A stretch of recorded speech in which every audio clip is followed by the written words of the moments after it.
We can always have interactive meetings, but when it comes right down to it, it's just a matter of announcements. So, making a video is, I think, a more efficient and effective way of getting information to everybody to make sure that it's the same information without having to have a meeting that everybody has to attend at the same exact time in order to get that information.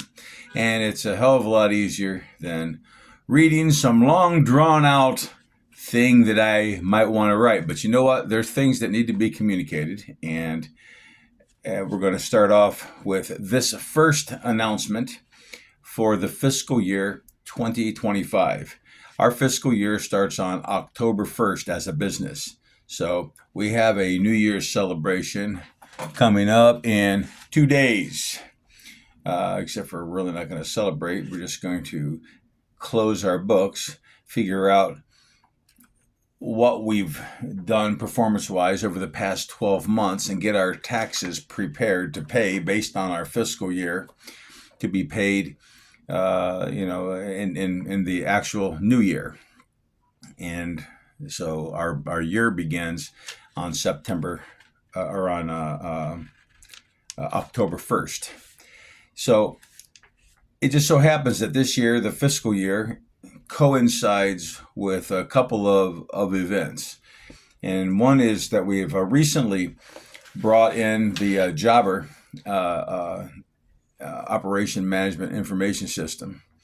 And it's been about a month of learning how it can help us and how it gets on our way and how the features work. And I think we got it figured out. First and foremost, what Jobber does is it sets up really good estimates for our clients. And then it's a streamline. The estimates look great. There's pictures and attachments and all kinds of stuff that goes on them. So we stand out a little bit from those who don't use a similar system as far as our images with the customers that only I have met at that point. And they're not even considered customers. They're considered prospects. They become customers when they approve the quote. When they approve the quote, it immediately generates an invoice for exactly what was quoted, and they pay on that invoice. Now, it also creates a job. And the job is what we all work with. The job is what we schedule. The job is what's broken into many phases. And when the job is complete, the whole project is complete. And the contract is considered satisfied with the customer, and we get our final pay. So it's that little section of time from the time the job starts to the time the job ends that is important for us to record our activities so we can keep track of what's going on, so we can make sure material is delivered at an appropriate time and make sure that people are paid when they're supposed to be paid, and to make sure that the work that we're supposed to have done in order to warrant that pay is actually done. So that's a trifecta. That's how the system works, and there's a reason for it. One of the overlaying elements is clocking in and clocking off. Okay, put it like this. I don't want to know where you're at. It's none of my business where you're at when you're not working. Okay, so clocking on is a disclosure. The minute you clock on to the system, I and anyone else that has access to that information system knows where you are. And when you clock off, we no longer know where you are. See how that works? If you're clocked onto a job, we know that what you're communicating to us is that, hey, I am at this job and I am working. So that way, when that job is done,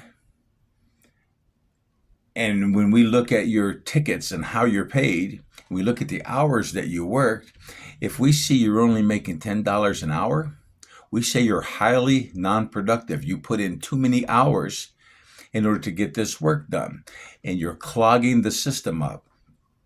We need to have somebody else in here to do that job much more productively. We like to see people making no less than $25 an hour, but more in the areas of $30, $35, $40 an hour. That's the level of people we're looking for, because it's only with those people that we can ever achieve the goal that we're trying to achieve now. And I know we've been in business for a while, but the goal has changed ever since I was in my accident. I have to have 3 installers installing 3 bathrooms a month in order for me to continue being paid what I was paid when I was an installer. So until we have 3 people doing that, I make less than everybody else in the business. If you are a qualified installer and you're making $30 to $40 an hour, you're making more money than me. And rightfully so. You should be, because you're the one doing the work. Of course, that work wouldn't exist if it wasn't for me, but that's besides the point. The number of hours I put in to get a job and the number of hours I put in to manage a job pales in comparison to the hours that are put in by the installer and the labor and the effort and the know-how to get their part done. So, of course, they deserve to make more than I do. I cannot make enough to earn a decent living, considering my knowledge and my skill set, without having 3 qualified installers on the job. So that's my goal. And in order to properly manage any installer, I need the installer to comply with the system. Okay? When you go to work, you're working at the job that is scheduled on the calendar.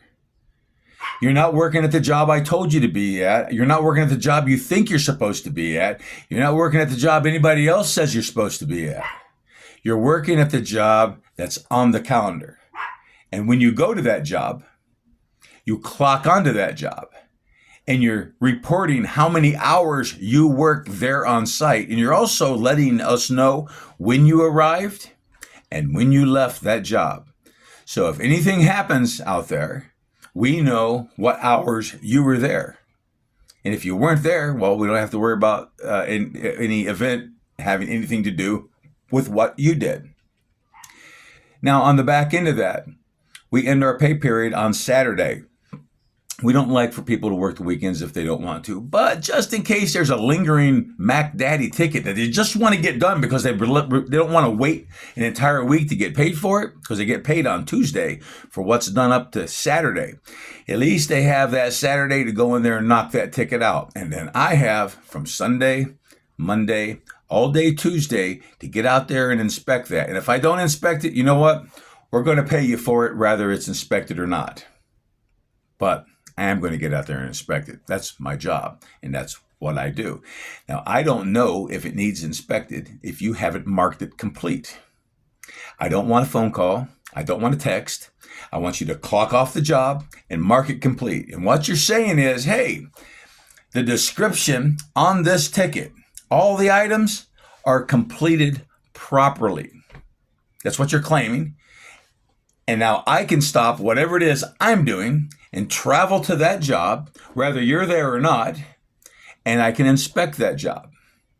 And if I go over there to inspect the job and I find out that it's been reported to me that something is done that it's not, then somebody has wasted my time. Now, I try to show respect for other people's time. All I ask is the same respect from me. I don't expect that you're going to be able to document and handle the client through these phases. I don't even want you to. That's my job.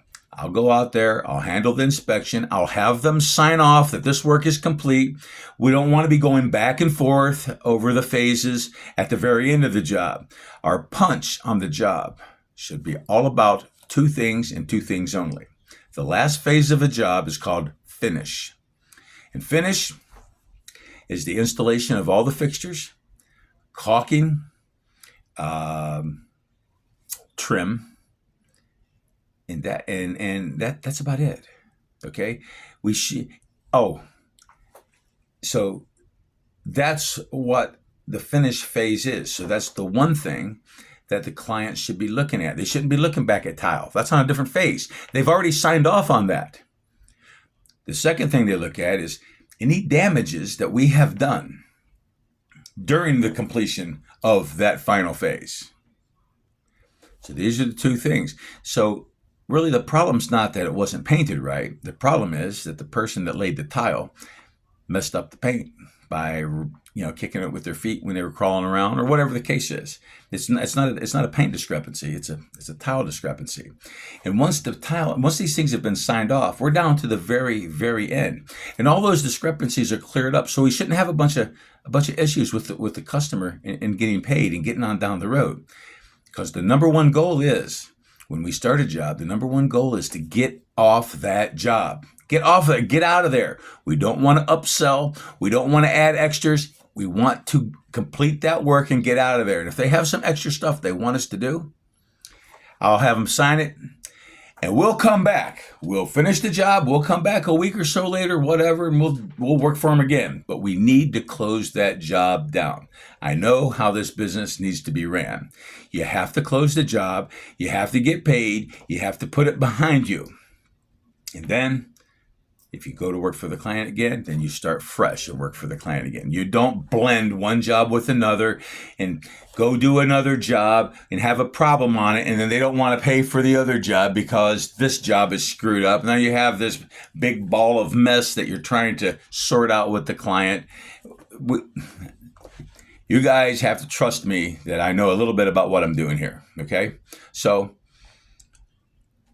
the number one goal for the installer, besides the obvious and the most important goal, which is to know what they're doing and to do that, the number one goal is to record your hours accurately and complete the job when it's actually complete. When I mean complete, I mean the process of going to the calendar and clicking that assignment complete.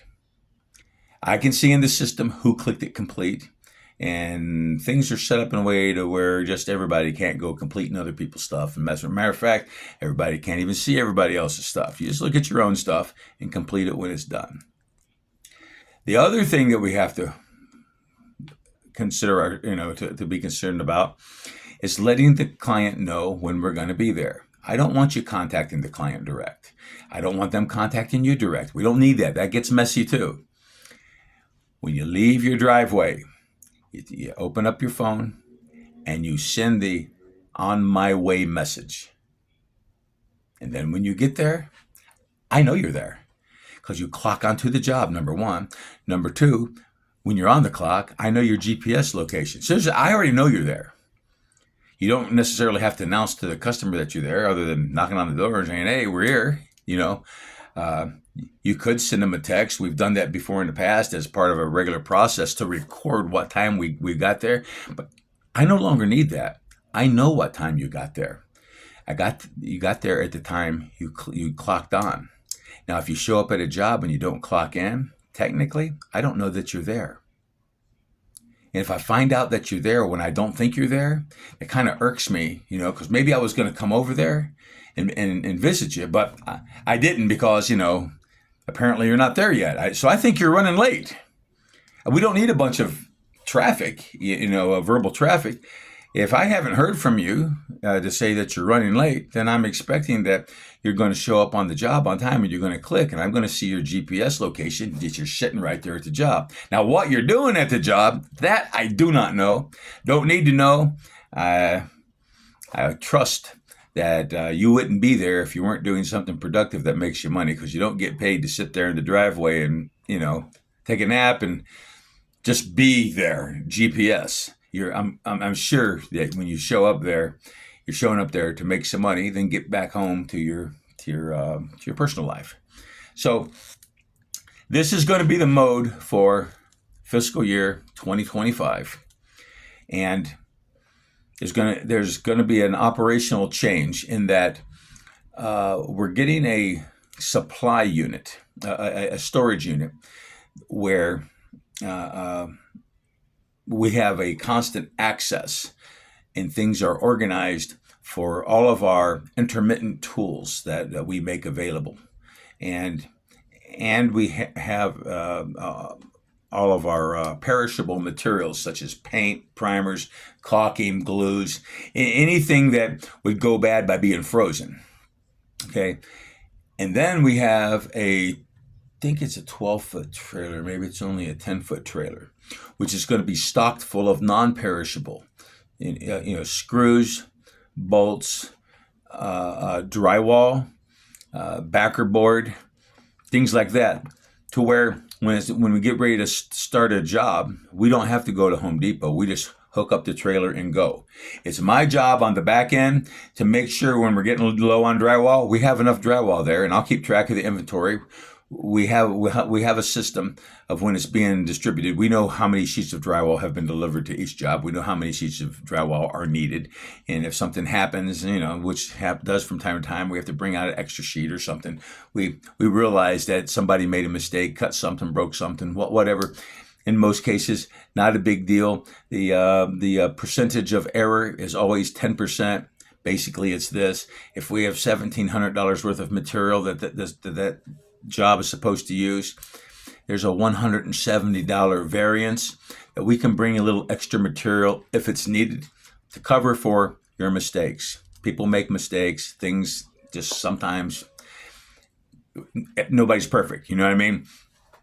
But a discrepancy and a mistake is not the same as crappy work. Okay? Crappy work is a whole different thing than a discrepancy. You have a discrepancy, we see it on the inspection, you fix it. Crappy work, that's a different thing. Crappy work, we shut the job down, kick you off the property, and let somebody come in there and fix it. And we're not looking to put you on another job. That's what crappy work gets. You know what I'm saying?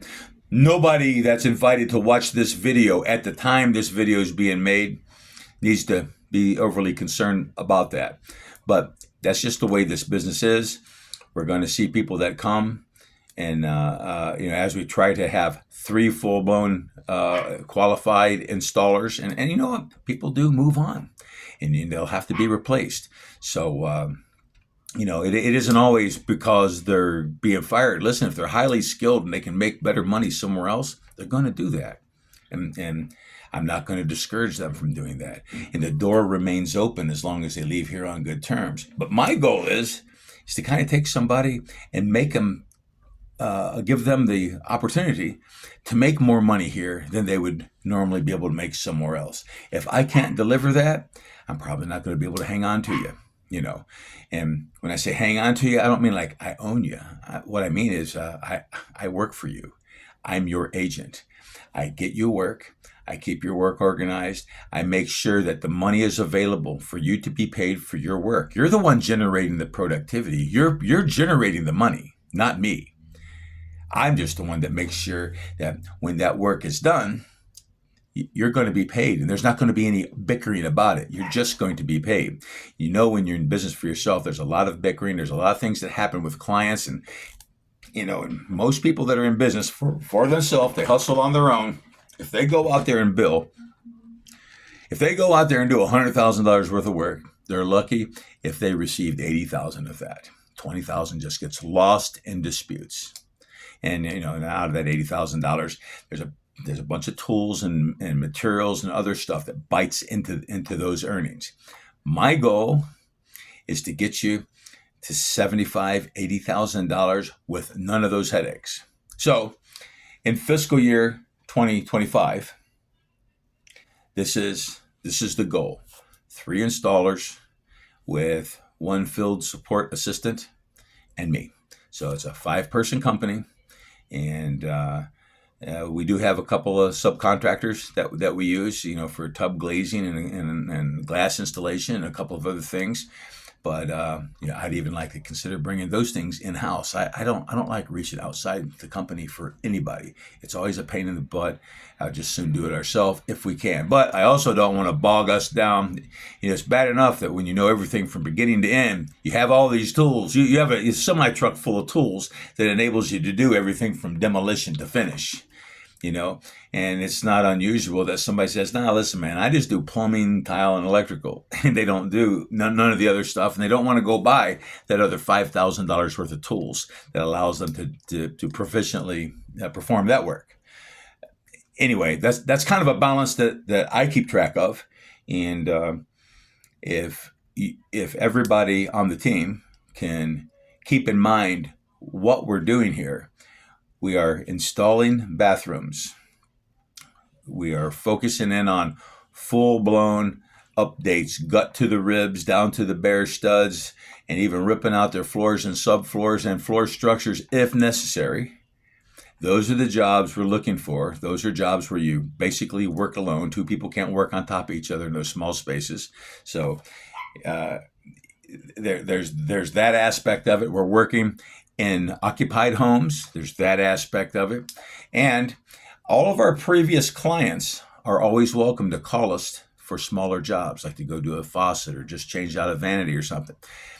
Generally, I don't take those small jobs from strangers. I don't have time to send them an estimate and visit them and all that crap for one day's worth of work. Let the small guys just have that stuff, you know what I mean? But if I already know the client, they already know they can send me a picture, I can take a look at it, I can shoot them a price, and we'll just go over there and do it. Streamline that, and they're willing to pay a little bit more because they know we're going to do it. They're not going to get ripped off. They have an experience with us. Even though things don't always go perfect, they're not going to get ripped off. And you know what? Whenever they reach out for any contractor, anytime, that's the number one concern is if they're going to get ripped off or if they're going to have shoddy services, which is kind of the same as getting ripped off. Okay. I try to make sure that when we leave a job, no matter how things went, good or bad or whatever, they never think we're a ripoff. And they never think that if they called us in on something, we wouldn't make sure the job got done right. Being done on time, being done nicely and organized, that's a whole different matter entirely. We'd like to do it all right, but things don't always go 100% smooth on every aspect of the job. But we do get the job done, and we do get the job done right, and the client is not ripped off. It doesn't necessarily promise that they're going to be happy, especially when you take a 3-week job. You do a great job on it, but it took you 2 months to do it. You see what I'm saying? It isn't like they're going to give us a good review. They're just not going to say anything. But you know what? They still don't want to call a stranger back in their house to come change a light fixture.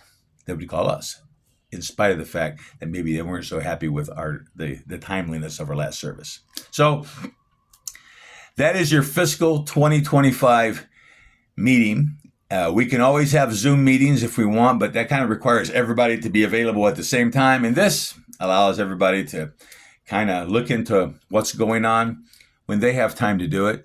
I thank you for giving me 23 minutes of your time to hear me out on some of these issues, and I'm going to periodically put videos up like this, and the links are private, so everybody doesn't see them. Just the current members of our team, and I change them from time to time to make sure older people, older prior installers and so forth are no longer looking at our privately published videos. So have a good night, and we'll get on it in the new fiscal year.